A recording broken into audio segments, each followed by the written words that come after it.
Hey everybody, got Zennie coming in here. Thought I'd come in and say hi to you. It's Friday. Always great to have you around. If you ever want to sign up and help us to break it down, show, you can always go to breakitdownshow.com. You go to the PayPal link, put a little number in there, and it will give you everything you need in terms of how you can support us with your own subscription. Figure it out. Here comes Zennie. Zennie, do me a Hey, favor. I'm going to point at you, and you're going to say, "This is Zennie Abraham," and you're watching the Break It Down show. You ready? yes. Bam! There, I did it. Hi, I'm Zennie Abraham, and you're watching the Break It Down show. Boop, boop. All right, cool. I know that we'll get to Oakland as part of this conversation, but I don't want it to be the central focus of the conversation because a lot of what we should talk about is how do we help communities grow, thrive, stay the same size, whatever it's going to be. I know, like my pop lives in Capitola and my brother lives in Santa Cruz, and it's just very hard to make a community like that work. That for anybody who doesn't know, they're basically on the very edge of the ocean at the bottom of some mountains. And so it's weather-wise, it takes a beating when big waves come in. It's usually on the news nationally because the piers get broken up. There's earthquakes, there's tsunamis, there's just a lot of problems, and there's just not a lot of space. And a lot of our bigger beach communities, Santa Barbara, San Luis Obispo, they've grown quite a lot, but it's also hard to get the money, the water, the electricity, the housing, all to kind of move at the same pace. And I'll say this too, and then I'm going to let you talk. You get the cities, the counties, the states, and even the University of California in this case. You get conflicted and competing ideas on what's going to happen, and then you have the demos who are like, "Hey, I've had this house for 40 years. I don't want to change it. I want to do this. Can I get a permit? No, you can't." And so it's a very interesting dynamic, at least here in California, trying to balance all of these interests and all these needs because we do need more housing, but also we don't want to diminish the housing value. It's very complicated, man. So thanks for coming on the show and talking with me about Yeah, this. sure, definitely. I think for me, my background first of all is I've been interested in cities since, gosh, I was 5 years old, four, and my dad would take me around Chicago, and Chicago is a great place to grow up and become interested in cities. Um, and we would go. We were always there the first week of the opening of a major skyscraper. It didn't matter if it was the Sears Tower, now called Willits Tower, or prior to that, John Hancock Center, uh, or if it wasn't that, he was just even architecture. He taught me to appreciate the work of such luminaries as Frank Lloyd Wright, because Frank Lloyd Wright had more than one example of his talent in the Chicago area in Illinois. Yeah. So it was just a fun time to be alive as a person who was interested in cities, growing up in Chicago. And when I was, I think 9 years old, 10 years old, I was invited to visit the office of Chicago 21.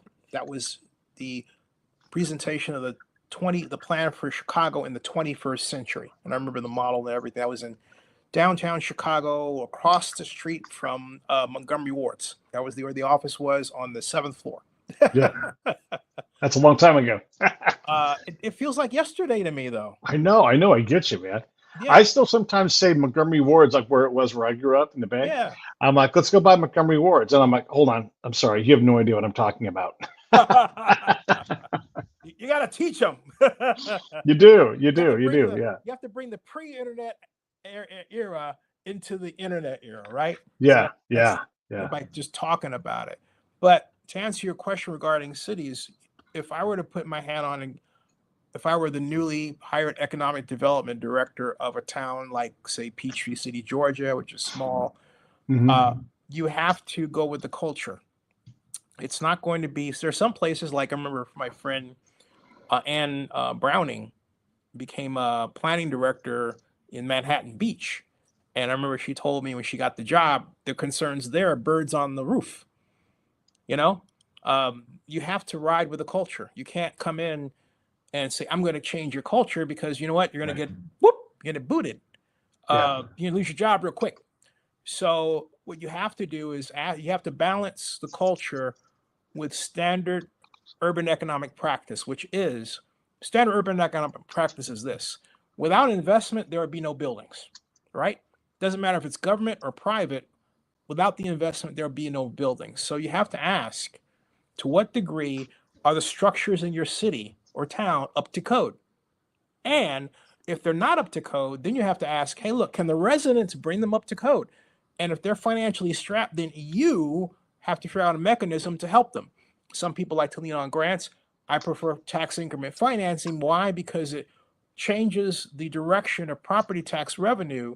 So you can put it into a bond issue, get a giant proceed from that bond issue, and then cut up that proceeds and offer it as grants to people at a certain level, or in loans, revolving loan fund for people who are able to, they have bigger problems, and maybe a grant's not so practical, right? You want to have something where you can get some of your money back, so you do that. Uh, so you really have to your job as an economic development director is to spur investment. And then you have to go and sign up with the ISCA and bring new organizations in, but they have to be within the fabric of what your people are interested in. That's your residents. Yeah. Man, And you there's said a something lot of else. stuff there. You said a lot. So I've done a lot of things that are in that sort of field. Even though I was a spy, a lot of my time working overseas, I was looking at how we performed our tasks. And, I built some rules up over this because I saw us fail at the things that you're talking about. We would have small business loans, small business grants, because we thought we could stimulate business growth. And then I would go out and talk to the locals, among other things, and I would try to see what was going on. And so I've worked there. I also was on a pedestrian committee. So it was a subcommittee for the transportation committee at the county level. And we tried to make decisions for this county on how the money should be spent. We had a little bit of budget that we were allocated, but really insignificant in the big scheme of things. And so I'll use the walking committee right now for this part of the example. When I sat down in that chair, when I became the rep for my town, my governor, my mayor's like, yeah, go do that. That's great. I didn't know what I was doing. And we met, I think, every other month. I didn't know what I was doing for over a year. And not because I'm dumb, but just because as soon as you thought you had some of it figured out, man, you realized you didn't know anything. And you had to talk to 10 more people, and you know this, and how the money goes. Oh, and by the way, this was the big realization when I figured it out. Every single county is competing. So you're competing with LA County, and there's no weight class. Like your project has to compete with their project. And so and that's just Solano County. So when Vallejo was like, hey, we want a bunch of money for this, we're just going to go ahead and ask for it. And I made a rule like, hey, if you don't show up to present to us, we're not even going to consider. And we voted en bloc all the time because we had a very finite amount of things to figure out. And so if you didn't have the time to come talk to us about your project, or I would go sit and have lunch. If you don't have time to go lunch with me, then you weren't going to get on the playing field at all, because you're not acting like someone who is interested in our input. And so it made a big difference in how we made decisions. We still made decisions to go forward with stuff. My mayor, for example, wanted to do a beautification project, and I'm like, nah, no way. In Dixon, which is exploding, they got to get kids across the street safely. And so that's where the effort needs to be at the county level. I'm not going to speak up on our behalf to change the traffic pattern or the pedestrian pattern in some old part of town, right? So it was really interesting, the learning curve, and I didn't learn all of it. Even still, and then the assumptions and the problems with trying to get these projects across the line in a way that made sense. You can quickly realize how insignificant one little vote or one little person can be, even though you're having a massive impact. It's hard to try to reliably go from, I'm going to make the city better, I'm going to be on this committee, and then look 10 years later and be like, I made the city. It's really tough to do that. Well, I mean, I'll push back a little bit. Please. There is, again, the common denominator factor of what makes cities go and grow, and that's investment. So you said something really made my ears big, and that is that we didn't have a lot of money, and you can't make an impact on change, and I'll be specific as to what that change is, if you don't have a lot of money. It goes back to the simple fact that your business owners need to make sure they have enough money to keep their businesses up to code. What does that mean? It means that they're painted on the outside. It means that the doors are fresh and new. It means that you have the particular security systems built in so you're not robbed, or gates are fenced. It means that we as a city put bollards outside so that nobody can ram into your business like they want to do even in small towns today, because it's crazy out there. All right. So my point is, again, it comes down to money. And that's why I don't prefer to chase after a grant. My preference is to redesign and say, hey, look, what's the lay of the land in terms of who's paying property taxes? design if you're in California, enhanced infrastructure financing district, and then use that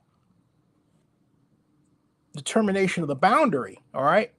Right. And then work with the taxing agency. So if you're talking about a city, you give undoubtedly part of your property tax revenue to the county. So we have to sit down with the county and say, hey, look, here's our plan. We want to give our businesses money so they can bring their facilities up to code, and we can help them. And we're going to use taxing and financing for that. And then we're going to use another part to provide affordable housing over here, because we have a lot of people who are really cash strapped. They're being priced out of their homes. They need a place to stay. And then, by the way, that's going to create another bit of pot of money for rental assistance, just, for as many as we can. We can't help everybody because of the volume, or maybe we can, right? All right. But you have to start with the basics of spurring investment first in the people you have, and then you have to go out and attract business from the outside to the extent that your residents allow it. And that comes in the plan of something that they want. Okay. And I'll get to that in a second. But let's focus on the residents and the business owners, because generally a small town, the people who own the business also live there. They're not absentee. And their first worry is, hey, look, I've got somebody, if they don't own the building, all right, you can work with a landlord. Their first concern is, hey, look, we're having a hard time paying the rent. Okay. So we don't have commercial rent control. It's not legal anymore. I wish it was. So what you have to do is say to the owner of the structure, we have this fund that we're developing, and we're going to use that and give it to you so you can pass it on and from the lower rents to the people that are in your facility, the business owners and the people who live there. All right. That's the first thing. And then the second thing is we say to the business people, hey, look, let's go over your books if you wouldn't mind us allowing you to do that. Or if you don't want us, maybe you don't want us to do that, but just tell us how much money we can give you or you need to help you out of whatever jam you're in. And to the extent that that's not a prohibitive expenditure, we'll do it. Yeah. But we'll give you something. Okay, we have a floor, a ceiling of what we can give you, and a floor based on our budget size. All right. But you have to do something for them along those lines. And then maybe you can bring in the banks. If you can get them to a level, the banks can have their own microloans and partner with you. And then, of course, bring in small SBA loans and everything else, depending on the situation of the individual business. But you have to start with a basic approach that guarantees assistance to the business owner and resident and property owner. Sometimes they're all three as one. All right. But you have to, particularly with a small town, you got to start with them. Yeah. This is when those kind of things work. And I love the idea of looking how to invest in the businesses. I find that, so the cultural thing is really important here. What is the culture of that town? And small towns like to be small towns. And so they don't want things like big box stores. They don't want chains. They want local stuff, right? They get angry because they've lived there for a long time. And I'm just going to use Benicia, where I grew up from, as an example. Our roads in town are awful. And we've passed several measures to improve towns. And now I don't live part of the town anymore, but over the years, right? And so these folks don't forget, like, hey, we passed Measure F. That was going to improve our roads. Fuck all happened after that. Where'd that money go? And they get mad. And then they lock in. They're like, no, nope. And they become no machines, right? To their own detriment, because town value goes down, everything else. But also the city does, and I'm not saying that this is true of the current people, but you're always fighting the lost battles of your previous peers. So if you're the city manager and you're world class, got a law degree, the fuck out of this, you absolutely can do it. But the last three weren't able to do the job for whatever reason. You own that failure, even if it doesn't belong to you. The culture is such that, gosh, it's hard to get people to say yes to things. No, not true. Again, I go back to your remember, the focus you have to have is on the resident, the business, and the property owner. Okay. If you do that, you're reflecting the culture as it is. You're not talking about bringing anything in new. All right. We have nationwide a problem of massive disinvestment that we haven't overcome because of the pandemic. All right. We didn't handle it the right way. We told people to close their businesses, but we didn't give them money while they were closed. So what happens when your leasehold is closed? You can't get in to do anything about it or affect repairs because you don't have any money. it Yeah. does what? It decreases in value, right? They Yeah. repair, and then in some cities you get looted and vandalized, not once, not twice, but a bunch of times. Repeatedly. All right, okay, and the city's Yeah. doing nothing about it. All right, that creates a deeper sunk cost to fix that you, as the property owner, have to deal with, and the city's not helping you, as in the case of Oakland. All right, and a number of cities. So what happens? It doesn't matter where you go. Reno, Nevada, same story. Parts of suburban New York, same story. It's the Right. same story around the country, around here too. And no, the government has done nothing about it, nothing to address it. And worse yet, we haven't made them do it because we've been brainwashed with this left-right BS. All right. The bottom line is you want to think about economic transactions. Who is able to get the money to the people who live there? If you talk their language in terms of need, they will love you forever. I guarantee it. What's going on in all these situations is that you're not talking to them. Okay, not you specifically or euphemistically. I'm saying you are not talking to them. Those city managers weren't doing it. Everybody likes to think that they have the right answer to remake the city, but people don't want their cities necessarily remade. They want their lives improved where they can just simply live comfortably as they see fit. And that's the American way. That's the hallmark of American freedom. There's nothing that gets better than that. Yeah, interesting. So when we look at trying to develop, and you said the words low cost housing, that sends my alarm. I'm like, anytime you have to add an adjective to something like this, my experience is that it briefs better than it delivers. And I know you're going to help me learn about this because I just, as soon as I hear that, I smell bullshit because there's been a lot of bullshit with this stuff. So when we say affordable housing, what does that mean? And then how do you actually get it across the finish line? Because again, here in California, we struggle to get shit done. I'll put my finger at Berkeley. It's awful there. It's awful there to do anything, to get a permit or anything else. And I know I got people that work in that industry. They're like, a lot of residents just build their own stuff out of code because they can't reliably get the city to cooperate with them.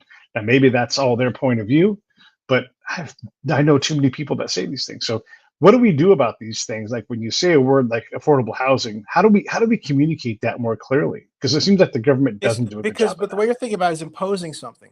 What I'm Right. saying to you, and again, I repeated it, is that people you talk to, if you ask them, hey, look, how's your ability to pay your freight within your leasehold? Can you afford the rent? If they can't, guess what? You got affordable housing. You have an affordability problem right there.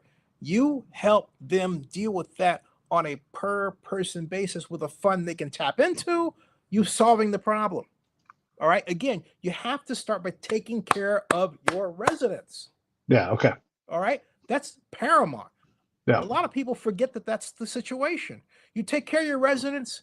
Hey, look, all of a sudden that jazz bar and restaurant down the street gets help and it's thriving again. That's part of your culture. All of a sudden the movie theater down the street that was moribund gets patrons again because they've got enough money to stay open and you're helping the market. That's your culture. It's thriving again. All these people get help. All right. You start with them first. If you don't start with them first, you're not going to get any success. Why? Because you're going to piss them off. You said a bad word earlier, and the word was tax. People lose their shit when it comes to taxes, right? And I had Mario. Taxing. I'm just being a little bit funny here. You said tax incremental financing, right? So you said the word tax, right? Yeah, right. No, I'm with you on that. I want to dig into this. That's why I'm trying to bring it up. So Mario Giuliani's talking to his resident, city resident, and saying, hey, we have to raise money. Here's what's coming. And if we don't do this, then we have to turn off services here in the city. That's just the reality. There's not enough money here. And so he was explaining this to the residents. That's why you should vote for these things. This is where the money's going to go. And by the way, you're supporting local business. You did a great job laying it all out and everything. But anytime that word tax comes up, people don't hear the incremental, like they don't hear those other words. They just hear tax. And when you have to explain, you have to teach them what taxing and financing is. It's not a new tax. There you go. It has nothing to do with that. All new taxing and financing is that you and I say, hey, look, we have a problem in this business district. Maybe it's already designated as a business improvement district. But then we say, all right, how much in terms of annual need is there between need to bring businesses up to code, what those costs are, those businesses that maybe are having a hard time paying for their rentals. The property manager, who his or herself, who needs assistance in bringing the building up to code. What's the total cost for that? And then you estimate it out, and then you say, all right, what other services are needed? Well, are you in California, right? Yeah, Orange County. Yeah. Okay, yeah, perfect. September 22nd of last year, Assemblyman Walton passed AB 1819. It was fact and signed into law by California Governor Gavin Newsom, my personal friend since 1998, by September 22nd of 2024. And what it does is allows tax increment financing money to be used for fire station construction and rehabilitation. So, and other public works needs, including sewers, roads, right? Really neat stuff, okay? That is the first time that's been able to happen. So we can go down and designate the area around the business area, our downtown and our small town, and then just the outskirts to include some housing. And instead of that money, that property tax dollar going part to the city, part to the county, part to the flood control district and so on, it goes to the public financing authority that's brand new, that's controlled by the town. All right. Yeah. The town forms this in conjunction with the city, which then in terms has a representative that sits on the public financing authority, as does the city, has the mayor and a couple of council members or a couple of council members. And they float a bond issue based on a 45 years projected of collection of tax revenues. And that normally goes to these the area, the taxing agents, we call them, but it goes to the public financing authority. And that yields a bond issue, the proceeds of which are used to pay money into these different areas. We have maybe a law revolving a loan fund for larger issues, smaller grants for the smaller ones. And then we have a plan for rehabilitation of the road. Okay. In other words, we're able to do all of this under that system. That's how we do it. It requires no increase in tax. None. Yeah. There you go. Towns don't approve that they don't say that very often. And but they did. Yeah. What did they do? But they did prior to 2011, when my former boss, California Governor Jerry Brown, in his second act, killed redevelopment, which is the biggest mistake in the world. Okay. And then waited. There was a hue and cry. The California Association of Redevelopment Agency told him that killing redevelopment would not bring us a surplus. It didn't. There was a calculation that we could have saved $1 billion, that we would still save $1 billion and left the redevelopment agencies alone. Pete, there were 397 redevelopment offices in California. Everybody was using it. There were some cities like Santa Ana that tried to get the whole town designated as a redevelopment area. All right. Why? Because they get to control all the money and share it with nobody except the school district. Okay. I'm telling you, that's huge. That is huge. Anybody who doesn't know. So you'll say, but I pay property taxes around here. Do you know where your property taxes actually go? It doesn't go to you. Look, it goes to your hometown a little bit, but everybody else. Education for people. Okay. Right. See, the city and the people creating the public financing authority have to go through that, round of, and it's by law, you have to sit down and meet with them, and it doesn't say educate them, but you really have to do that. Okay. Because a lot of them think, oh, it's a tax increase. No, it's not. We're simply shifting who collects it. And here's the real sell point, Pete. By the way, you say, we as the town get to keep our money. Yeah. All right. Right. And if they don't cheer for that, they're smoking something, okay? Right. But chances are they will cheer for it, the majority, and they'll, basically talk the minority into, coming on along, because they'll say, hey, look, it helps all of us, all right? So this isn't done enough in the current situation. Oakland, which was the darling of using tax increment financing in its heyday, didn't even use it for Howard Terminal. So my point, well, it tried, but we have staff now that have no clue how to do it. They have consultants that don't have any clue. So what happens when the blind leads the blind? You get boy. Exactly, right? And that's not the only situation. That explains why they're only, my last observation, 8 cities in California, just 8, that fully use enhanced infrastructure financing district legislation. That's an outrage. Yeah. So that's crazy, man. Yeah, it's there to use. When I was sitting there on that walking committee, it was hard to know all these things. And then, like you said, you would see turnover come in. Some new person would come into the county office. Some new, mayor would be elected in, some new city council, and they would, I'll say the word, they would throw a fit because they didn't understand how things worked and they wanted them to work in the way that they understood, but they didn't know the system. And the system it can be ponderous. It can be hard to figure out. So this is just me in my little county slot on this tiny little chair, right? But yeah, if you're trying to master all these things at the city level and you don't have a Zennie, by the way, everybody, this guy's super smart at this stuff. It is easy to see why there's limited success. And if there's an ideological capture somewhere in that process where things get bound up, I know that, like I've talked to a lot of people at the city council level, and they get frustrated because they have these plans that look great in the future, and the consultants sell them on it, but they can't get through all the mess to get to where they want to be, to where they do the opposite of what the great plan for the city suggests that they should do. So they retard business growth, they penalize things, they overregulate, and all these other things that get in the way of the city getting this money that you're talking about. Yep, absolutely. Yep, absolutely. That happens. No, the problem I think is that, I hate to say this, unfortunately, a lot of places today, I think there's a lot of not listening, and I don't know if that's a child of the internet. What do you think? Man, this is an interesting thing because I struggle to listen and I know better, right? And so I try to, like when you said something, you challenged me earlier, and I'm like, my job is to hear you out. Whether I agree with you or not doesn't really matter. I need to understand so that I can learn myself, right? And that's sort of what I try to, that's Pete at his best. But the other thing is before I even have you on, I know that someone's going to say, you had Zennie on, he's crazy, right?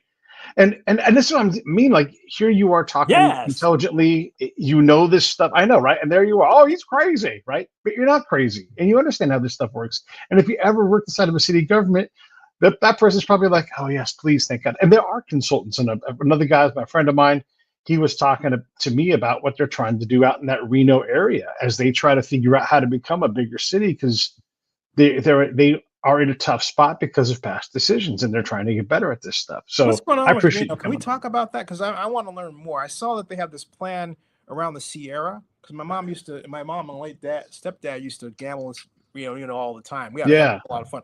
But I'll tell you, Pete, I remember the very day that I felt Reno was dying, and that was a June 21st in 2009, and we were at the Grand Sierra, the El Dorado. Okay. Walked over to this bar. It's a bar area where they had the built-in games, right? Mm-hmm. And I've seen that 8 deep in the past. Yeah. One. I think gambling has changed, and you don't have to go to Reno or State Line or Vegas to go do it. I mean, if you walk around a casino in Vegas, you might think that, oh, there's nobody here to gamble. And sometimes it buzzes. Like, let's say McDonald's comes to town, and when they first get there, they'll all blow their budget on gambling, but they're not gambling. And they quickly run out of money, and they do all the other things. And so it has changed. And Reno, outside of Reno proper, it's a little tougher to live out there, right? Like it's high desert and everything else, but they're forced to figure it out because more and more folks come. And you know this, and everything is a competition. So, and I'm saying Reno, I mean Muni Reno, the big Reno. They have to compete for people. They got to get businesses, and they have all that space. So it's become like a warehouse wonderland. Yeah. Where if you want to have a data center or a packaging center or a fulfillment center, that's a place you go, right? And what about movie studios? Oh my gosh, they're trying so hard right now to get Nevada to become that kind of a space, right? Because they have everything you need in terms of external and a lot of open land. But yeah, I think it takes, well, look, this, it takes consultants to get you smart on the thing that you need to do. Now that said, I've watched consultants present us with a bunch of bullshit in the walking committee. Picture, if you will. I'm like, don't sell me on picture, if I will. Don't show me a fucking traffic circle. That's not, like, come on, stop, man. And they're like, well, this is how you get the money to do this. Like, I don't even know I want to do it. And I'm going to shut up and let you talk about this, but I used to love counting empty bike racks that had never had a bike on it. Like, that's someone's dream of people biking everywhere, and they don't want to. I did a lot of work. Dream, if you will. I thought you're gonna break out in the Prince song. Dream, if you will. Yeah. No, but people have these visions that they're trying to enact, and me several times, and I made him stop saying it in the meeting because I'm a dick like that. But they had said, build it and they will come. And I'm like, bullshit, stop saying that. You have to work harder than that. It is way harder than build it and they will fucking come, because I see empty bike racks everywhere I go. Stop saying that. Stop thinking like that. You have to earn people's business presence, respect. You have to earn that shit. All right, now I'm shutting up. No, that's okay. No, this is good. It's a great conversation to have. And I mean, I think with Reno, what shocks me is that I always thought it was an affordable place to live. And I guess it still is. I hope so. But to me, they didn't try to at least keep their small businesses going, the mom and pops, right? I mean, give the people, because the mom and pops, able to give money to other people and then help them market and then literally grow it from the inside out, from the ground up. Start with maintain what you've got, and then go to ICSC, the International Council of Spring Convention, which has historically been in Las Vegas, and market Reno as the biggest little city, and then market these spaces and do deals with different developers to help those spaces get filled. And then say, oh, by the way, they have tax increment financing in Nevada. Here's tax increment financing in our redevelopment program. Here's what we can do for you in terms of our annual grant program for your business.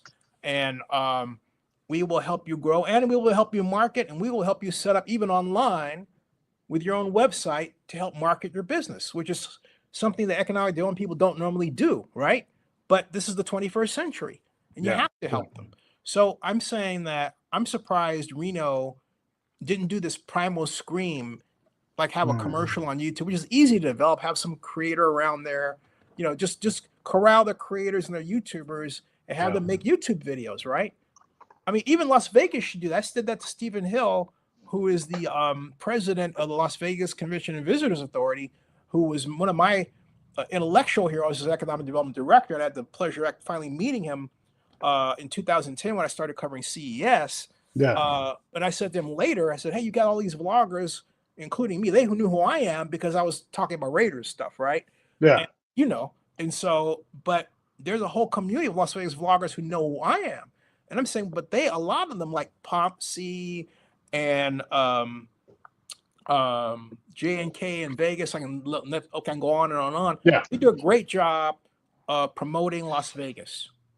But the Las Vegas Convention and Visitors Authority should marshal them and deputize them, make them official, put them on their website and everything. They don't do that. We agree on this. We agree. Yeah, they don't do this. It's a gold mine out there waiting to be used. Yes. Reno can do the same thing. Yeah, I mean, look, we're doing a form of that right here, right now. You and I are talking about whatever topic it is, right? And if you could support, if you could break shows as a convention authority, as a baseball team, can you imagine? We'll just set aside the A's. Can you imagine if the Dodgers sold for very low cost licensing agreements where you and I could have our own Dodger show, and we had MLB licensing and we could do all of that? They would want $1 million to do it, but that's for NBC. If you charge a very entryable thing and you just let acts grow, dare I say, invest in these guys with a little bit of ad money or whatever, it would pay for itself. Yep. So quickly. Yeah, over time. Yeah. And videos go viral. Right. And sometimes maybe they're afraid of maybe the wrong thing being videoed. But sure, that's always that. Yeah. I think they have to embrace the chaos, and just have a disclaimer saying, well, this video is about news that happens here, but doesn't reflect on what happens with us. Sure. Right. But they don't do that. Some people go ape. It's like, oh, there was a murder. Oh, there was this, well, yeah. All right. We're not okay. But this is how this new media works. And so if someone builds a 50,000 person following, which is gigantic, and if they did that for your organization, for your part of Vegas, for whatever it was, they're going to, and I know you talked about this with Booney the other day, you're going to be a tourism node where you can encourage these things to happen. You can build packages. Man, when I lived in Vegas, my friends would say to me all the time, like, and I didn't figure it out, but they would say, "Hey, we're going to come to Vegas. We want to do a bachelor party." And I'm like, "All right, good. What's your per man budget?" And they're like, "Ooh, gosh." Ooh, I'm like, "Dude, you got to figure it out because I can do amazing things, but I just need to know what you want to spend. Do you want to spend $1,000 a piece? Do you want to spend 2,000? You want to spend 500? All of these things are accessible, and I'll get you tons of value. But you have to allow me to go on your behalf to, because you know how this is. If you go out and talk to the GM of the foundation room, they're like, "You got 20 dudes coming? They're gonna they're gonna commit. All right, here, look, I'll sell them tickets for $500. Blah blah blah." And all of a sudden, you can be sitting staring at the act on anything amazing. Right. Multiply that by 100 for Vegas, or 200, or heck, 1,000. Who cares if they're huge, as long as they have stickiness and get people to come to town and give them that great experience. Yep, absolutely. And Yeah. I think what has to happen is, first of all, whatever you do as a city economic development planner, you have to involve the business. You have to involve the Chamber of Commerce, even the Chamber of Commerce. I mean, first of all, if you have some people have a negative relationship with their chambers of commerce for whatever reason. Right. Start a coalition, work through that, and then get involved. Your building owners and managers association, and go from there. You have to have those people all together so you can form a plan that the residents will like. And if you have a situation where you have coalition groups, maybe they're formed because they don't like this or that, involve them too. That's what you got to do. My buddy who lives, I have a couple of people that live in Reno, but one of them is named Greg Brooks. I don't know if you've ever come across Greg, but Greg works at the, what's that thing called? It is the Southwest Public Policy Institute. And, I've heard of that. Better living through better policy. Now, and I'll say these words because it's important. They want to take a more conservative political approach to these things, so more conservative values, which is it's fine, right? Like, hey, look, well, what does that mean? I don't know what conservative. Yeah, I don't. It doesn't matter. I just want to say that because we often think of these organizations as maybe being lefty and the hippy dippy, that kind of thing. There's a whole spectrum of these things. The only reason I say that, Pete, is I can make an argument that environmentalism is conservative. Oh, sure. Right. Sure. So I'm saying, like, why do people get tied up in this left right? Is it like a byproduct of smoking too much marijuana and not be able to think complex things? I mean, what's going on? I don't know. How do we get to here from in the 20th century? People created things like for Disney World. I memorized the Reedy Creek Improvement District legislation, Pete, when I was 8 years old. Okay, think about that. Yeah. Hey, get this. All right. Decades later, this guy named Ron DeSantis decides he's going to take over Disney World. Right. Yep. My first reaction was I laughed so hard, I thought I was going to lose my, you know what? Okay. Yeah. Including my spleen. I couldn't stop laughing. Why? Right. Because it is a complex form of legislation that basically makes Disney World a city-state. You can't just say, "Oh, boom, I'm going to take it over because I'm governor." You want to know why? Because the law wasn't written that way. Right. And not only that, it was actually written to keep people like him out of the way. Yeah, that's part of the deal, right? Yeah. Yeah, something. It has nothing to do with political party. It has everything to do with. This guy is stupid. Okay. Yeah. And then his so-called conservative constituents are clapping. I have the video. I made a vlog about the video I saw of them clapping because his taking over a business is not a conservative thing. Right. That is a liberal. That was more than liberal. It's like a I'm going to be communist and get your dank, right? Okay, not conservative, but then they're applauding it as if it's conservative. I'm thinking, wait a minute, what manner of Alice in Wonderland did we walk into? Where I can make an argument as a big D Democrat that I'm more conservative than people who think that they're conservative. There's a lot of truth in that. Yeah. Couch potato conservatives. I say, you know what? The price system is designed so that, you have freedom to charge prices, but it doesn't mean you can gouge people. Right. All right. We have laws against that. So my point is, if you follow the laws and just basic math, you'll get your system. Even as a conservative, you'll be happy. You'll discover what conservatism really looks like. It ain't that. Yeah, boy. They drive me crazy with this stuff. It's like, I say, you know what? You want to know a real conservative? Look at William F. Buckley. All right. Firing line. Look at the person that he had on, who people considered his nemesis, but was really one of his best friends, John Kenneth Galbraith. Okay. he was the godfather of the technostructure. What is that? Right.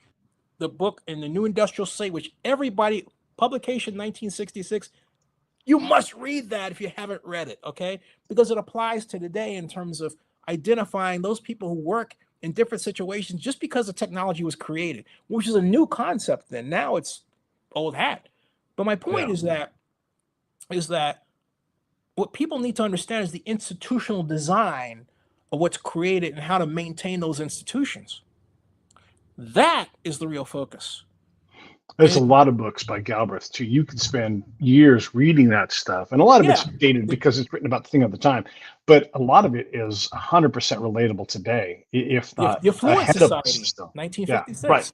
Yeah. Yeah, Uh, yeah. and then another person I recommend anybody reading if they don't want to, even if they do or don't want to, is it's called The Systems Approach and Its Enemies by my other intellectual hero who had the pleasure of meeting his wife actually on the phone. I called it his house because I wanted to talk to him. Mm, Uh, mm, he's since passed away. But his name is C. West Churchman. He's a professor at Cal. mm. And people make fun of Cal being Cal in Berkeley, but I'm going to tell you something, Pete. The best 2 year academic years I ever had in my life were at Cal as a grad student. It's an intellectual smorgasbord. We have some of the greatest minds in the world, and you as a grad student have access to them, just like that. Yeah. You know. A legitimate, if not the argument for best state school in the world. Well, Like, here's the thing. I think it is, and you want yeah. to. I'll tell you one movie you should see if you haven't seen already. You probably have. That makes the argument for why it is. Oppenheimer. Mm. You see Yeah. Oppenheimer? Oh yeah. Yeah. Yeah. A number of scenes are filmed at Berkeley. I've been along those paths many times. The path where he's running up the steps, that's out of the faculty club. You go through the way you go down, it takes you to the Campanile, and then you can go to Worcester from there. You can go down, you turn right, you go to Moffett, or you turn left, and you go to the Student Union area, okay? Sproul Mm. Hall. So, but my point is that the most fun I ever had during that time, well, among them, but was not including who I was dating, but not, but was the my favorite professor is still alive, Fred Calignon, and Mhm. had owned this house off Ashby that had a stairway that looked like the stairway in The Exorcist, and so Mm. he asked us to come by. It was my first time ever going to someone's house for a class, IDS 2.1 in urban planning, and anyway, he wanted us to bring a wine that was under $10 and a bag, okay? And he said, keep it in the bag. And we did wine tasting during the class, right? That was at his house. That's what we did. We had the greatest fun. And Yeah. we understood what budget wines to buy to save money because we're all students, right? Right. But it was great. Like, it was literally Larry letting your hair down moment if you had hair. And so, okay. And that was the most fun. It's the whole purpose is to exchange ideas, folks. It's to understand, and you have to do that. To do that, you have to listen. And we Yeah. all are smart. There are a lot of. I said to somebody the other week, I said that in 1967, Walter Wriston, who was then the chairman of Citibank, said that what he loved about New York was that he could step outside the street and he could find the smartest people in the world right on the doorstep of Citibank headquarters. But you can do that today with the internet. And all you have to do is reach out and meet people and listen. Boy, oh boy. Yeah. And listen. Man, that's And lighting listen. candles in my church. Yeah. Yeah, I was writing a thing the other day. A friend of mine he wrote a little thing on Facebook, and he's like, I live in LA. Everything's fine here. Everybody's bugging me. I don't even live in LA. People, because they're worried about you. And so I was like, hey, listen, none of it's that bad. Are there places that are bad? Yes. Every big city has places that are bad. Some cities have more places, others, whatever. It's not that big of a deal here. So one, not that many people are actually upset about how the ICE people are going out and affecting legal deportation orders. That's one fact. The other fact is that there aren't that many people destroying things. Yes, there's people destroying things. They're going to do their best to get a hold of it. Maybe they need some extra capacity.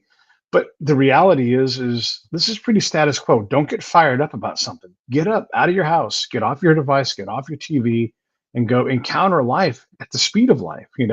Like, even though I'm hard on Berkeley and I'm really hard on Oakland, I love to go to those places and see my people there. I love it because it is a vibrant place. It is fantastic. Oakland's gorgeous. Mm-hmm. But if you go around the wrong corner, it's not so gorgeous, right? And so there are some places, and they should make better decisions. And bad policy does have bad outcomes. But you know, uh, we got to lighten up and get off the damn. Stop watching other people's news put into your head, because the reality is we have a big, beautiful country full of gorgeous people that will give you the shirt off their back to help you out if you just allow them to be. This is this understanding and tolerance. Like, look, Yep. you and I might disagree on 100 things, but I don't care about those things. I care about the things that where we can do something together and figure out how to do it greater good. And I think that's most everybody. Yeah, absolutely. And also, people have to understand that you have to embrace disagreement and understand that it's not. And I think that's particularly true in an era, because I'm going to talk about this on my program at some point. But there were these YouTube murders. You heard about that? Where Sure. Manny Ruiz, calls himself Sin City Manny, went out and ended the life of a guy named Finney the Legend, and this is something that you don't do as a YouTuber, folks. If you're just starting out, don't start your YouTube channel just to make fun of somebody. Finney the Legend, with an F, devoted 95%, by my anecdotal look, of his YouTube videos to one guy, Sin City Manny, and making fun of him. All right. And they were on a very juvenile level for people who are in their 30s and 40s. I'm thinking, seriously? Which is the other thing. I think social media makes us like immature. Yeah. Right. Yeah. And what did this already nutty guy do? This Sin City Manny? He went to find these people on the strip and offer them. Yeah. He had already been tagged for a book for a misdemeanor. Okay. Right. But now this guy's going to be in jail for the rest of his life. My point is that you have to remember that to use YouTube like we used to use it as a basis to meet people in real life. We did that with YouTube meetups. We had a YouTube meetup, Pier 39, and Brunetto, who was one of the famous YouTubers back then, came from Ohio to San Francisco. I live in Oakland, right? And cool. We had people from around the world there. And as you can see on Zennie 62, we have the whole 18-minute video of us. And then we had Croissant, this guy I never met him before. He was 27, I was 44. Renetto is in that age. And the guy, he was mixed up about his parents, and his father I think, lost his dad. He was going through a lot of stuff. And he didn't lose his dad. It was another thing, something like that. But he was by recollection and it's on the video, he's very combative to the point where it seemed like he wanted to do blows, right? But when you're talking to somebody face to face, you can mitigate that. Right. Yes. Yeah. But if you're taking a whole YouTube channel and video after video after video after one person, and then you're using their videos against them, you get a copyright strike, which is what this guy got. You don't know who you're pissing off on the other end.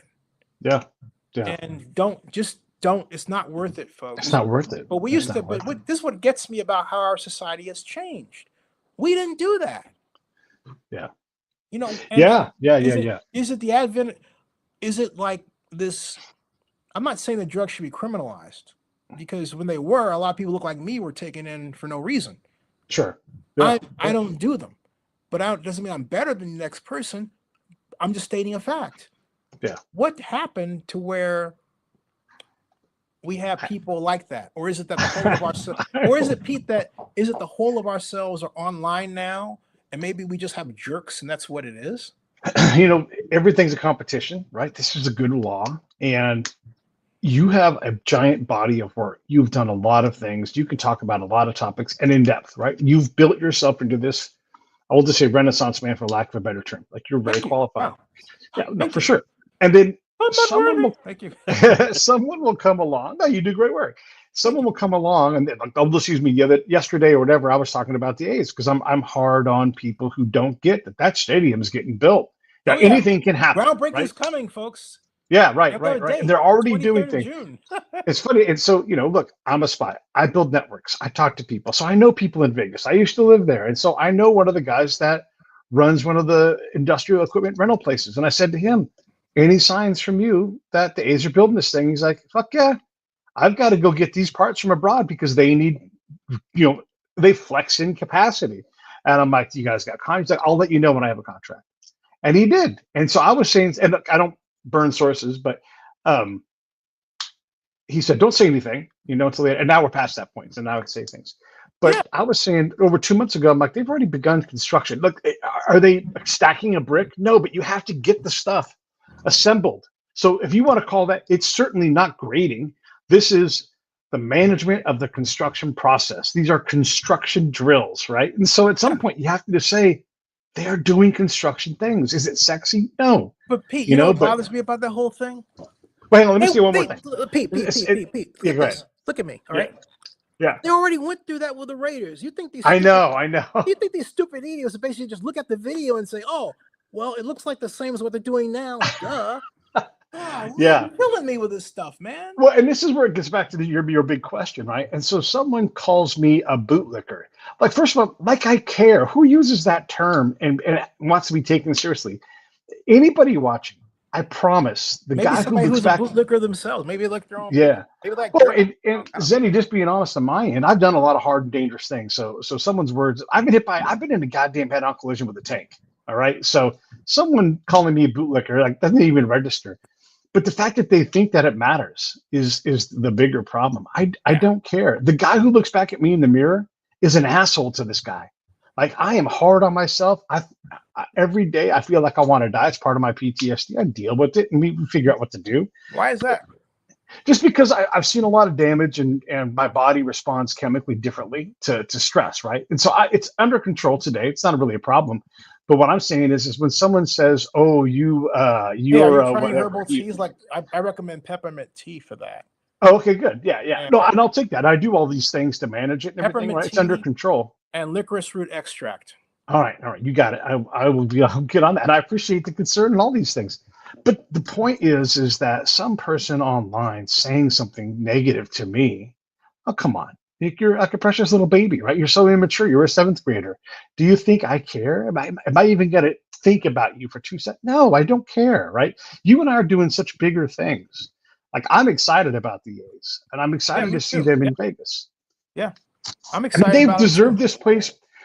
I wish Elihu Harris would have figured out how to get this thing built decades ago, because that's when it needed to get built in Pete's world, right? Maybe I'm wrong about that, but that's what I think.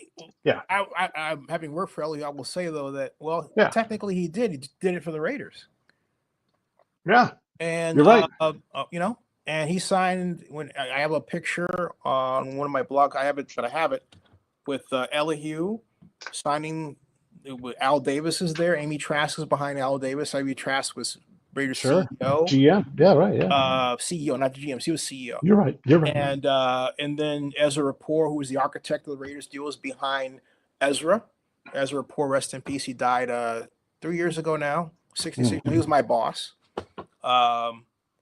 They did it. That was the Oakland that could. That was the Oakland that could. Yeah. Now we have an Oakland that doesn't know how.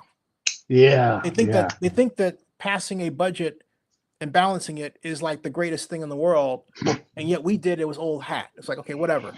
What are you doing to increase the investment in the community? Yeah. Let me ask you this: the bar that sits at the bottom of the stairs on the BART bridge that goes into the stadium. If that was in Cleveland, that place would be booming. It's right on International, right? No one stops there on International. It's all, but all you got to do is get fans to go down a protected staircase from BART, and you can go to that bar and pregame. That bar has never reliably been open. If that bar was in Chicago, it would be. Because that's not International Boulevard. That's the San Leandro Boulevard that goes by. Okay. Yeah, I probably have that wrong. Yeah. And the BART is right above it. And yes, exactly. Yeah. And nothing has lived at the Malibu. Yeah, what's that? That's not JPA jurisdiction out there, but it's BART jurisdiction. So you have to deal with BART. But I see what you're saying. Yeah, it would require a Well, a I fan think base that wanted to get a drink.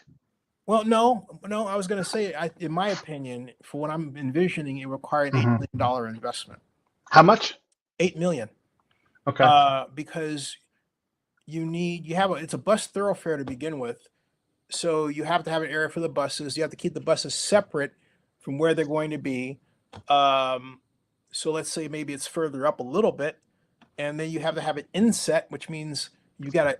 If it's on this side, you can do it. If it's on the other side, you got train tracks. It's harder to do, so you got to go over here.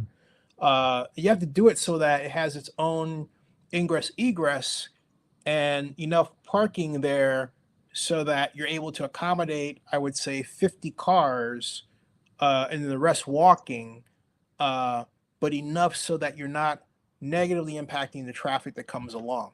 And for most games, you wouldn't be, right? So I'm Yeah. saying it's doable, but again, it gets to, all right, stimulating an investment over there, which we as a city don't currently do a good job of. Yeah. You know, But it's been derelict for decades, just like the Malibu site. So what I can't wrap my head around is how does a city claim to be on top of it when these places can't thrive?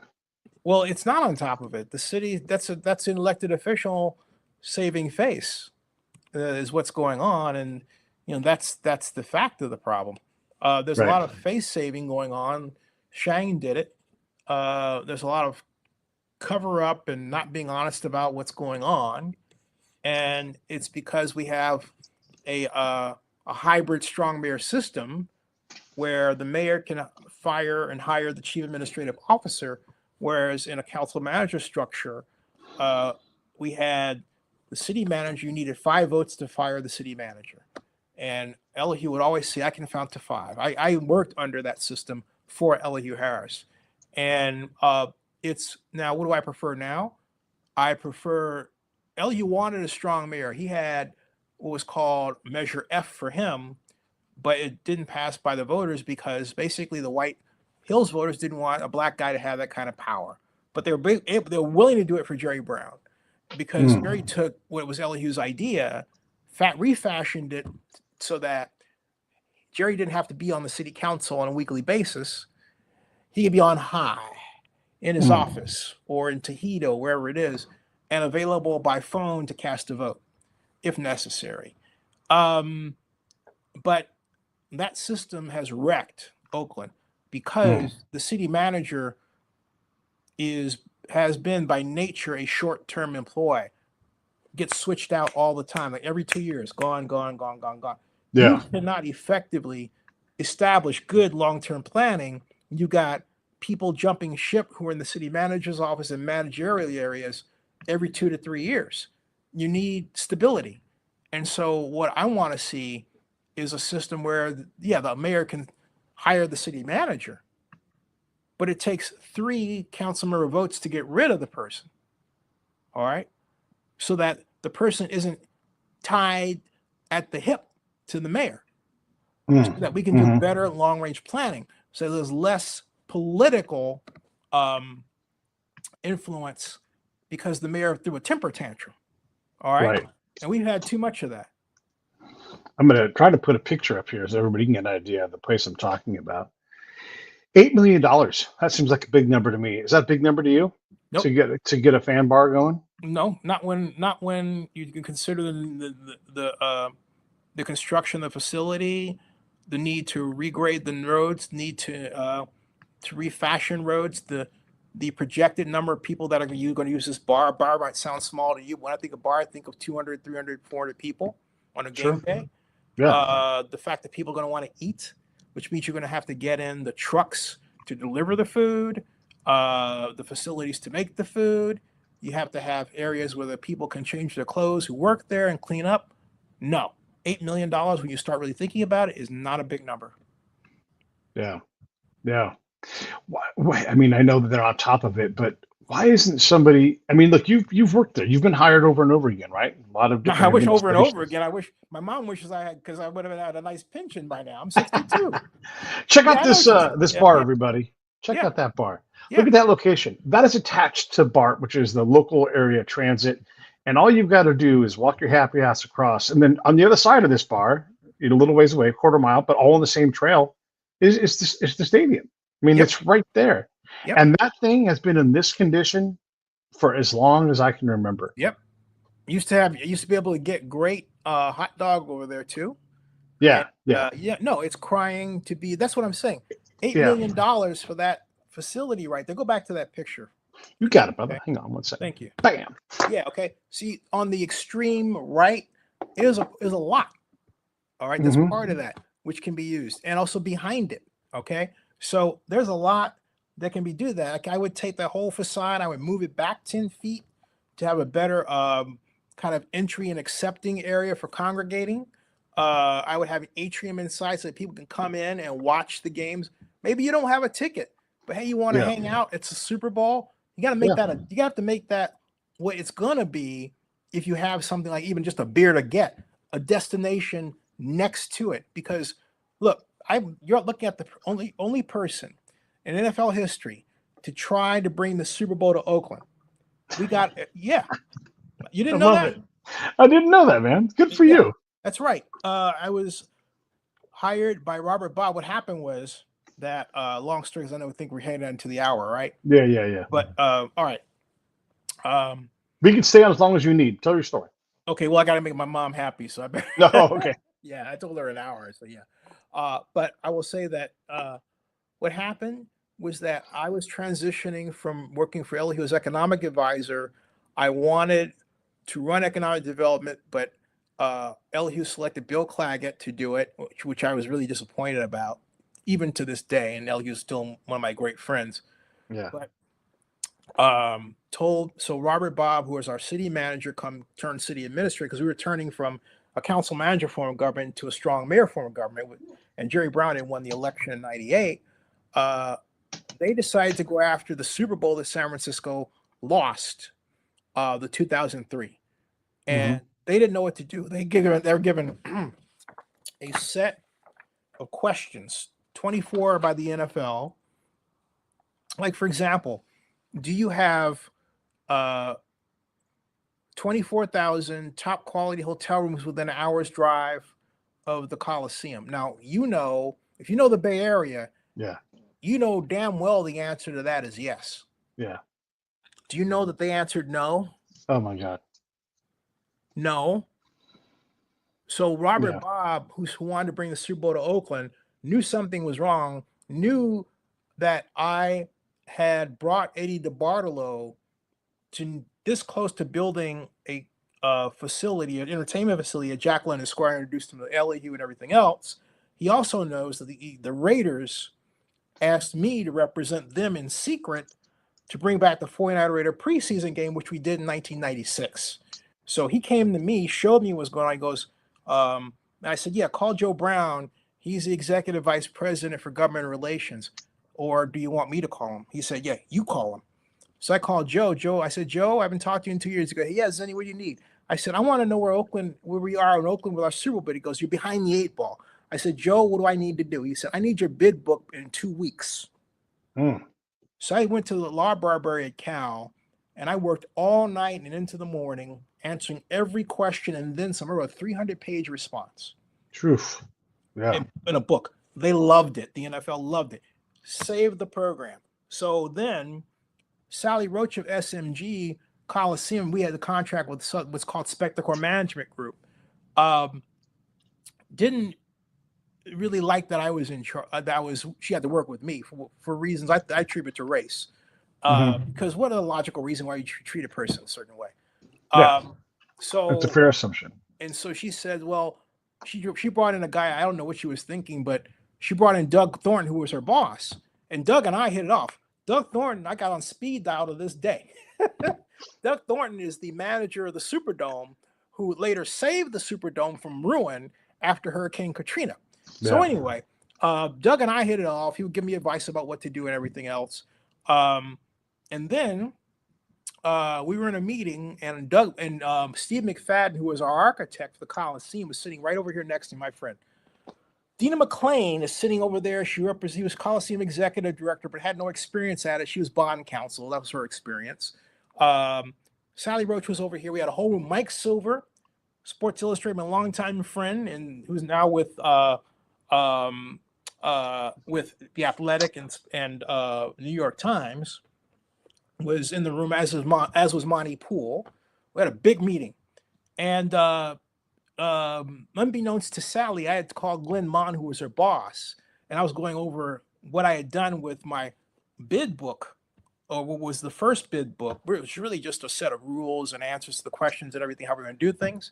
Yeah.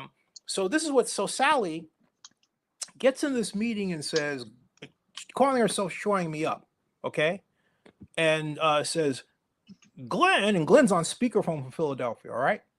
Glenn, because that's how she talked. Glenn, Zennie says that the host committee budget is going to be $5 million. Now, that's not right, is it? And Glenn's a chain smoker, so he talks with his gruffy voice, right? And he goes, and this was like to set the stage. This was April 12th of 1999. So anyway, and this is the mayor's office, large conference room. And so you can hear Glenn going, well, actually, Zennie's right. Oops. Yeah. And he is her boss. Okay. And she turned 3 shades of red. I just looked at her. I mean, I didn't even laugh, man. I just looked at her like that. Yeah. But I mean, this is indicative. So get this. Yeah. So then she and Dina McClain go off over here, and I can hear really well in those days. Still can. Not that well. But I heard well enough to hear Dina McClain and her talking that Steve McFadden stole the Coliseum drawings. All right. And so they said that to Robert Bob. And I didn't believe it. I said, Robert, give me time to find it, okay? Because I don't believe it. I mean, look, do you realize the fire marshal needs those drawings? So you gotta be stupid enough to tell the city manager, the city administrator, that we don't have the drawings for the Coliseum? Yeah. All right. So guess what? I found the drawings within 2 days. And that was before the internet. This guy named Onir Hablou called me back of HNTB and said, Zennie, I got your drawings. And I said, oh, great. And then he said, I gotta call Sally Roach, but I'll get them to you. He calls me back 4 hours later and he says, Zennie, Sally says you have to go through her to get them. Now remember, these are the drawings that she said Steve McFadden stole, right? Right. Okay. Yeah. I raised holy hell. I called Robert Bob. I said, Robert, either you fire Sally or I'll go on ABC and I will get her fired. You get her the fuck out of here. That's, excuse my language, that's exactly what I said. All right. So Robert called an emergency meeting and put me in charge. Got her out of the way. Yeah. She had to report to me. Blew her mind. So, I mean, you shouldn't have to go through these things. Right. In the city, when we're working on what's the Super Bowl. Okay. Man, when was the last Super Bowl in Oakland? Right. Like, no. We never had a Super Bowl in Oakland. Stanford had one. Right. That was Dianne Feinstein in '84 who got that for him. Man, those people get shit done. Nancy Pelosi, you don't gotta like her. She gets shit done. Right. You know, and then later we had it is. And later we had they had Dan Lurie heading, who's now the mayor of San Francisco. I've interviewed Dan. You can go on YouTube and see my interviews with him during that time. But my point is, they did everything that they could do. Then there was this intern that wanted to do work for me, and bugged me for 3 weeks. I didn't tell her I was looking on. She goes, "I know you're working on Super Bowl, aren't you?" I said, "I didn't say anything." She had done work for me when I was working on the 10K project for Jerry. So I said, "Here, look, I want you to go. I want you to impersonate a student. Oh, no. I want you to call the city manager's office in San Leandro. Tell them you're doing a research project. Ask them if they can send you a copy of the Super Bowl bid book, because I don't have one. I need to know what it looks like, a real, like, a gussied up one." Okay. So she does that. Tells me, she says, I need $60 to buy it. No problem. I give her $60. Didn't even think about it. Then she says she's got it. I took her lunch just to say, hey, this is great. Thanks. So come time for my second meeting with Robert Bob, my big meeting, because I'm in charge. And she has the book, but she doesn't want to give it to me. She says it's at her house. I said, what's it doing at your house? I don't know. I said, I'll come by and get it. I don't know where she lives. She goes, I don't want you at my house. I said, well, how am I supposed to get my book? I've got 3 days for the meeting. I am as far away from her as I am right now to that back wall. She was all the way over there. Okay. Yeah. I'm on the outside of her cubicle. She goes, I don't know. It was like one of those Steven Spielberg movies, like the pan zoom thing. And I just went, oh, just like that. And I went to Clint Bolden, who was the deputy director of redevelopment, to tell him what happened. I said, I don't know what's going on. I was almost in tears. So she comes to my cubicle and says, here's where I'm going to be on Saturday. I was so sick that I literally slept through the day. Yeah. Didn't get it. I was sick. Monday comes. Clint Bolden goes rushing by the fax machine as you enter the office where I'm faxing Jim Steig of the NFL. Goes right into his office. I hear this, bam.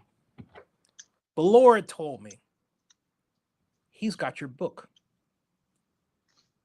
So I knocked Pete for 20 minutes, intermittently, but nonstop.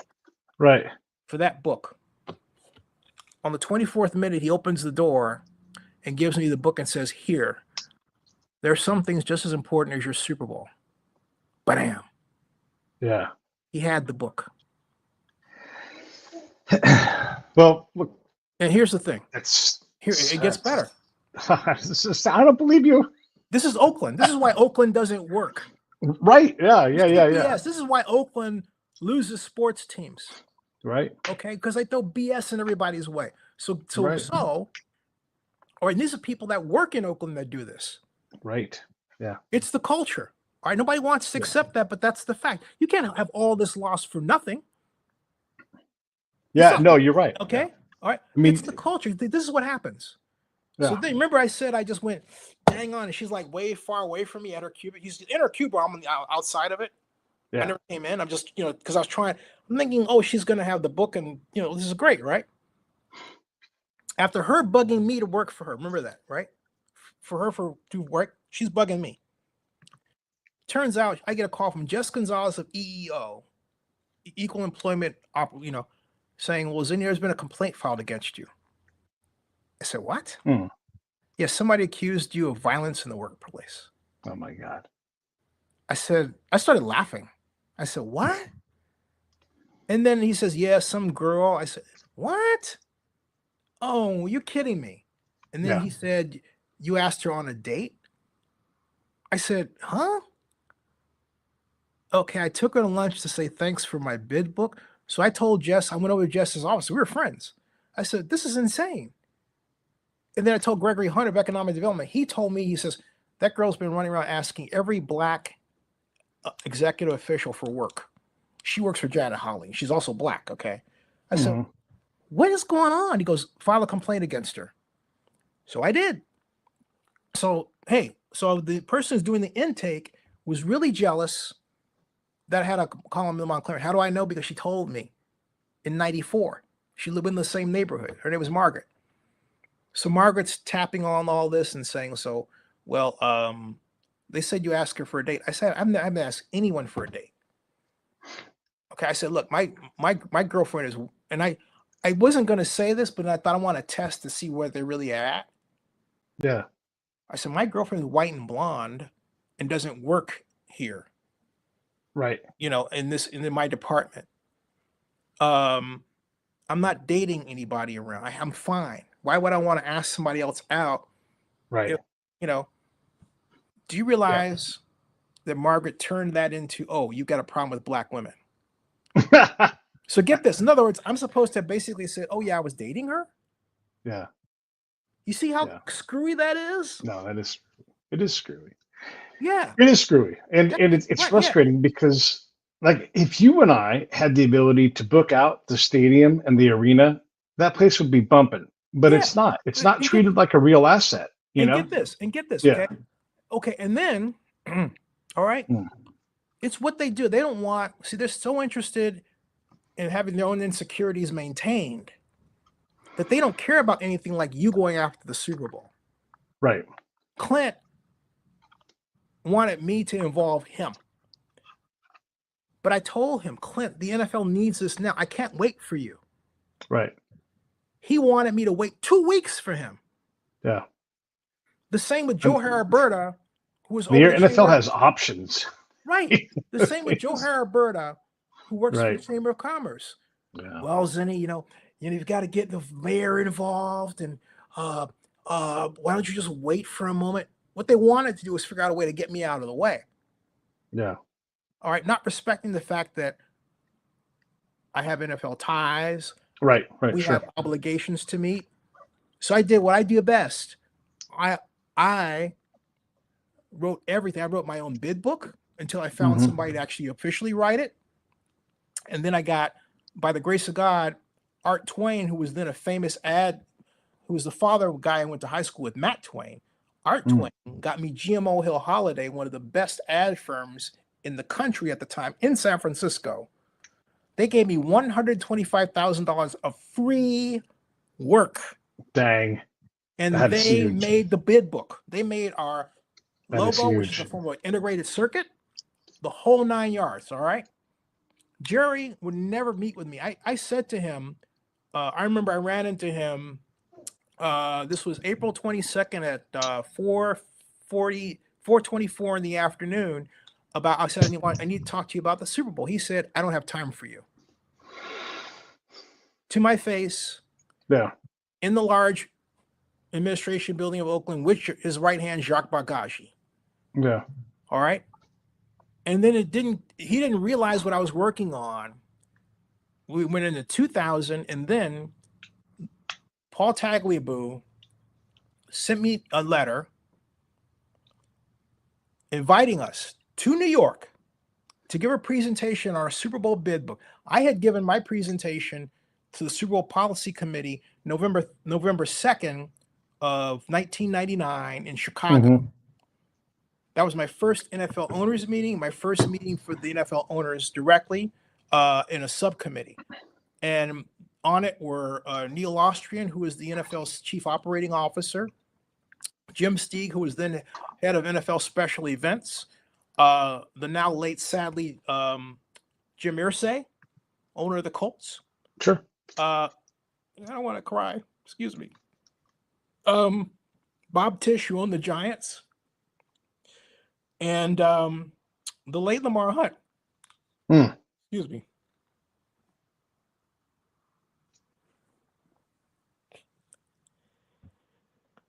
And I had a concept where you could, because working online was a new thing. You could go online, you could be see our map, and you could push the button wherever you were in the world, and you would be at our live stream for that party. No one's done that before. No one's done it to this day. Wow. After my presentation, Jim Irsay said, "That's out. That was excellent, excellent, excellent." And he and the late Lamar Hunt spontaneously came over, grabbed my bags, and helped me out. Jeez. Yeah. Talking about, hey, what are we gonna do? Surf or ski or something like that. And no, it wasn't surf or ski. It was like, what do you think about Peter Warwick? Because Peter Warwick was, possibly the number 1 draft pick at the time, Florida State wide receiver. And I was just so floored. I then called Jim at his office. I said, Jim, remember when you said that my presentation was outstanding? He goes, yeah. I said, would you say that to the press? Jim did. He made the calls and walked his talk. That's Jim Irsay. Yeah. That's why I was crying so much. Yeah. Lamar Hunt sent me a 3x5 note thanking me for my presentation. Wow. And it's because of not only that, but the fact that the NFL, in the face of the National Football League, the NFL saw Oakland treat me like shit. Jerry, now fast forward all of that, my presentation got us the meeting with Paul Tagliabue. Right. That was May 10th of 2000. 2:00 in the afternoon. The night before, I meet with Phil Zagan. We have dinner. He says, Jerry wants to meet with you. Turns out Jerry, I said I calculated a $200 million naming rights deal if we got the Super Bowl. Yeah. I would use, okay? He goes, well, you can't have that money. And in the back of my mind, I'm thinking, why is he doing this? Mm. And then I thought, okay, well, think. You've got a meeting with them tomorrow. He clearly's not in your corner. What are you going to do? I said, well, that's okay. You can have it. I only need 22 million. Problem solved. Okay. Seriously. Yeah. Yeah. I mean, he wasn't thinking like, oh, by the way, you can take that 200 million and you use it to refurbish the Coliseum and that sort of thing, right?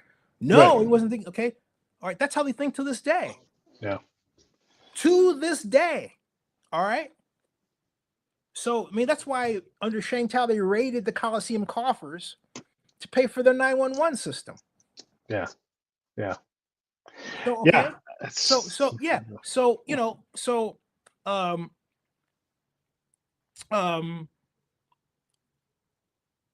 our meeting the next day, I walk in to set up early because I had a special video made for us by KTVU because Kevin O'Brien, who I met thanks to John York, who invited me to the November 20th, 1999 Steelers game in the NFL in be in the owner's box, said, I met Kevin O'Brien. He goes, I will do a Super Bowl video for you. Just like that. And he did. A great one. And I was all set to set that up. And this guy comes out with red hair, and his name, he was Roger Goodell. Now, the first time I met Roger on the phone, because Aldo Casal, who was the executive assistant of the Oakland Raiders at the time, and I were having these secret meetings at Luigi's every Thursday for 6 months, because to teach me all the NFL politics I needed to know to make the NFL preseason game happen again. Mm-hmm. There's a guy, I want you, because we always had this, they had this great linguini. So there's this guy, it was Linguini's on Park, which is since closed because of a pandemic casualty. There's a guy they're interviewing I want you to talk to. He's the executive vice president of football operations. His name is Roger Goodell. That's how I met Roger. But I met him in person because he came out. I know he was coming out to help me set up. Because I was there 30 minutes early. 30 minutes early. And then Joe Brown wanted to meet with me about the matter. So I get there and we're waiting. Paul Tagliabue sitting right here. I'm here at the head. Empty chairs here for Jerry. Jerry's 20 minutes late. Comes in with Phil Tagami for 20 minutes late. They went to the Harvard Club. Paul didn't care. Paul was mad. Then he got madder because of the 2 hours that Paul had booked on the clock for our meeting and our presentation. Jerry left with an hour on the clock. Yeah. So Paul is like, what's going on here? It took A&G newspaper publisher Scott McKibben, who's my friend of this day, to save our meeting. Give you a presentation on what the East Bay, how big it was, the ability of the business community to deliver on sponsorships and everything. Boom, we were golden. That saved us. Yeah. After that, we were named one of 3 finalist cities for the right to host the Super Bowl, and everybody in Oakland went apeshit. Because as James Brunner put it to me, that fall, Zennie, we were betting against you. We didn't think you could do it. That's a council member. It's not like, hey, what kind of help do you need, right? Yeah. No, we want to see you fail. Crazy. Yeah. Okay. Yeah. I had people that helped me were the late Manette Beliveau, who was over our first. She was our first executive director of our brand new Oakland Convention and Visitors Bureau. She helped me get 31 hotel managers in one room, great lunch catered by Max's, to fill out these 13-page contracts that the NFL wanted you to fill out, which makes it hard to get room blocks. As it was, we got 7,800. We needed 15,000. Right. So I didn't know what to do. I called around. I finally got a meeting set up with a guy named Mark Chapdelaine, who was the executive director of the San Mateo County Convention and Visitors Bureau. So I go down there to meet with him, and I'm waiting in the foyer area, and there's this big figure that comes around. I mean, huge. I'm thinking, wow, it's a big figure. It looks like a woman. And I turned around, I thought, and it came around out of the shadow, and it was a woman who looked like he was also a man. It was Marcia Chapdelaine. Mark had changed his sex to Marcia. That's a shocker. There you go. Big news. we had a great meeting.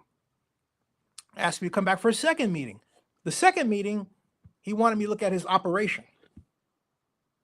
So I did. My thought was, you know what? Nice person, whatever they're going through, I need my seats. I need my hotel rooms. Excuse me, I need my hotel rooms, okay? I got my hotel rooms. Yeah. Okay. Yeah. And unfortunately, Ms. Chaplin got fired because Ms. Chaplin forced her entire employee base to look at her video of her operation, which I was really disappointed, because I don't care why a person does that sort of thing. I mean, look, the person was good at what they did. They have their reasons. Yeah. But sometimes you got to learn when to stop.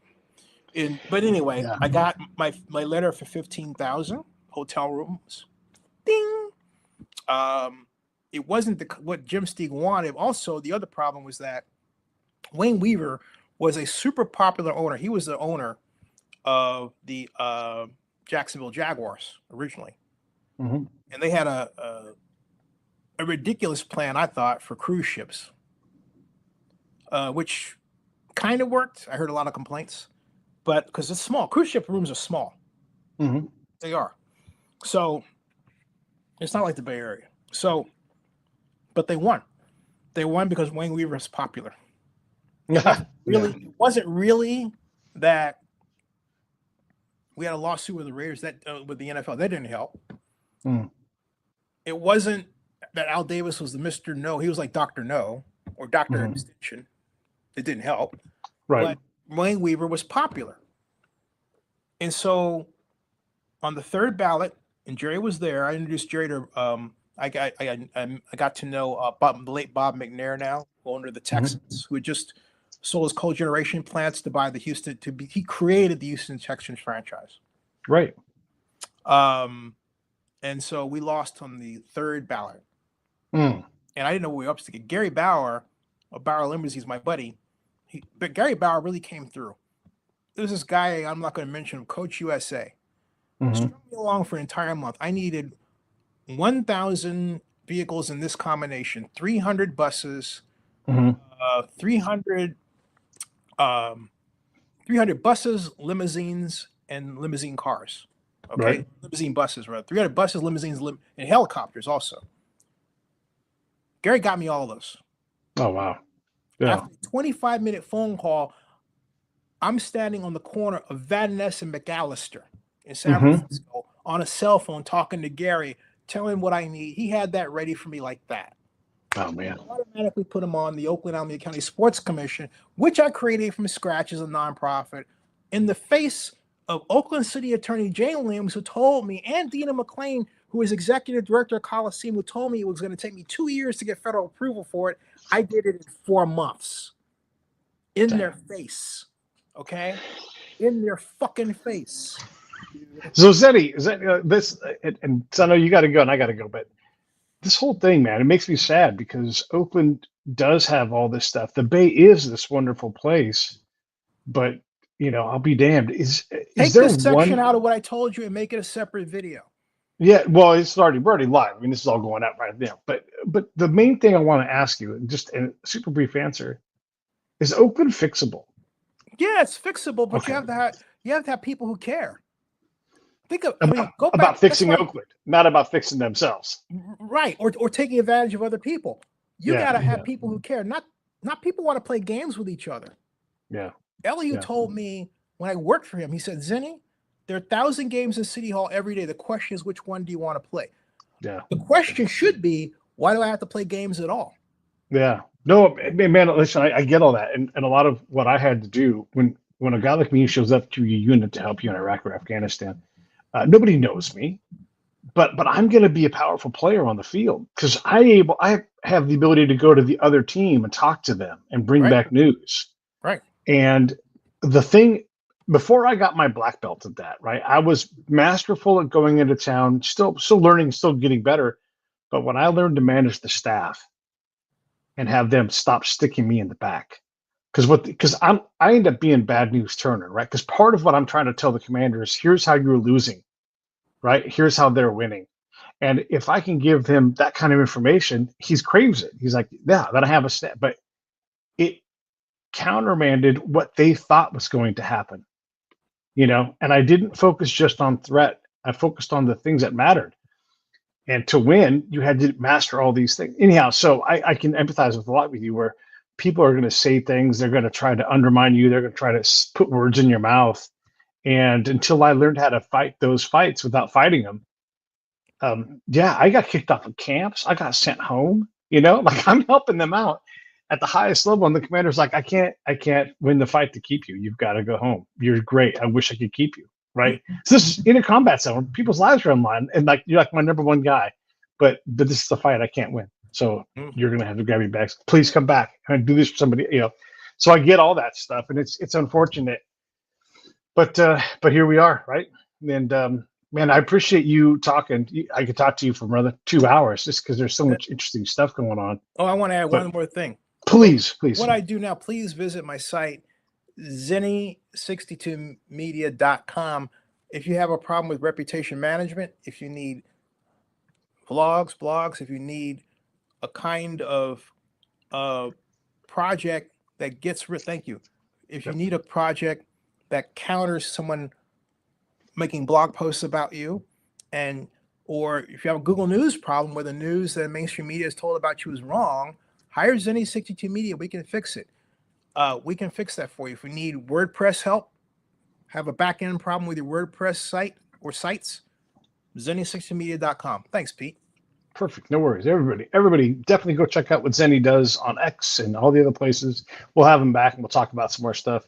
For now, I'll see you all next week. Zennie, I'll say goodbye to you in a second. Hang in there. Thank you. Hey, subscribe to Zennie62 on YouTube and subscribe to Pete too. Okay, hang on. Let me hang up.